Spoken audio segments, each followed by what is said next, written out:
मर्तबा एक शख्स हजरत इमाम अली इब्न अबी तालिब के पास आया और कहने लगा कि ए जनाब अली इब्न अबी तालिब, मैं तौरात, ज़बूर, इंजील और कुरान का एक बहुत बड़ा आलिम हूँ। मैंने ये सुना है कि आप हर इंसान को उसके सवाल का सही सही और अक्लमंदाना जवाब देते हैं। लिहाजा इसी वजह से आज मैं आपके पास एक ऐसा अजीबो गरीब सवाल करने के लिए आया हूँ कि जिस सवाल का सही सही जवाब यकीनन आप भी मुझे नहीं दे पाएंगे। तो हजरत इमाम अली इब्न अबी तालिब ने ये फरमाया कि ए बंदाए खुदा, तुम मुझसे जो भी सवाल करना चाहते हो बेशक वो सवाल करो। तो वो शख्स कहने लगा कि ए जनाबे अली इब्न अबी तालिब, तो फिर मेरा सवाल ये है कि आप मुझे ये बताएं कि आखिर वो अल्लाह का ऐसा कौन सा पैगंबर था कि जो पैगंबर ना ही तो जिन था, ना ही इंसान और ना ही कोई फरिश्ता, लेकिन फिर भी वो अल्लाह का पैगंबर था। लिहाजा आप मुझे अल्लाह के उस पैगंबर के वाकया के बारे में बताएं।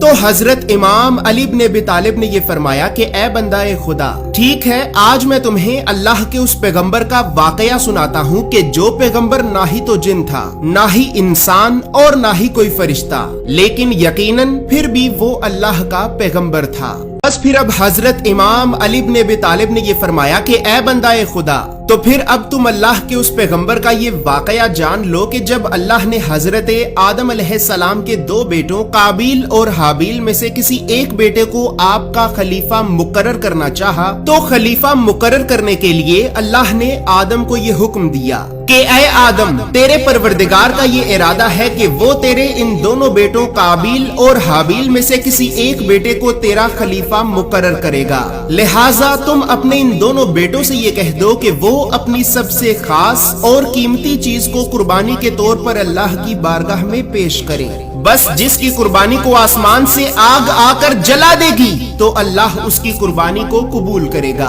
और फिर वही आदम के इस दुनिया से चले जाने के बाद आदम की तमाम औलाद का खलीफा मुकर्रर होगा। तो बस फिर अब जैसे ही आदम अलैहिस्सलाम ने अल्लाह का ये पैगाम सुना तो आपने फौरन अपने इन दोनों बेटों काबिल और हाबिल को अल्लाह का ये पैगाम सुनाया। अल्लाह का ये पैगाम सुनते ही हाबिल, जो भेड़ बकरियों को चराया करता था, तो उसने अपनी भेड़ों में से एक सबसे बेहतरीन भेड़ को अल्लाह के लिए कुर्बान किया और फिर उस भेड़ को कुर्बान करने के बाद एक खुले मैदान में कुर्बानी की जगह पर लाकर रख दिया। जबकि दूसरी तरफ काबिल, जो खेती बाड़ी का काम करता था, तो उसने अपने खेत की सबसे कच्ची और गली सड़ी सब्जियों को इकट्ठा किया और फिर उन्हीं कच्ची और गली सड़ी सब्जियों को ही कुर्बानी के तौर पर बाहर खुले मैदान में कुर्बानी की जगह पर लाकर रख दिया। बस फिर कुछ ही देर के ही बाद हाबिल की कुर्बान की हुई भेड़ पर अचानक आसमान से एक आग का शोला आकर गिरा और उस आग के शोले ने हाबिल की भेड़ को जला दिया। और इसी तरह अल्लाह ने हजरत हाबिल की कुर्बानी को कबूल किया और आपको आदम की तमाम औलाद का खलीफा मुकर्रर कर दिया। लेकिन जैसे ही दूसरी तरफ काबिल ने ये देखा कि अल्लाह ने तो उसकी कुर्बानी को कबूल ही नहीं किया और उसके भाई हाबिल की कुर्बानी को कबूल करके उसे आदम की तमाम औलाद का खलीफा बना दिया है, तो फिर इसी खिलाफत की वजह से ही काबिल अपने भाई हाबिल से जलने लगा। और काबिल अपने भाई हाबिल से इस कदर जलने लगा कि खिलाफत की लालच में आकर काबिल ने अपने भाई हाबिल को कत्ल कर दिया। लेकिन जब काबिल ने अपने भाई हाबिल को कत्ल किया तो कत्ल करने के बाद काबिल इस बात को लेकर परेशान हो गया कि आखिर अब वो अपने इस भाई की लाश को अपने बाप आदम और माँ हव्वा से कैसे छुपाए। तो बस फिर कुछ ही देर के ही बाद अल्लाह ने आसमान से एक कव्वे को इस जमीन पे भेजा और फिर उस कव्वे ने एक दूसरे कव्वे को मारकर अपनी चोंच से जमीन में एक गड्ढा खोदा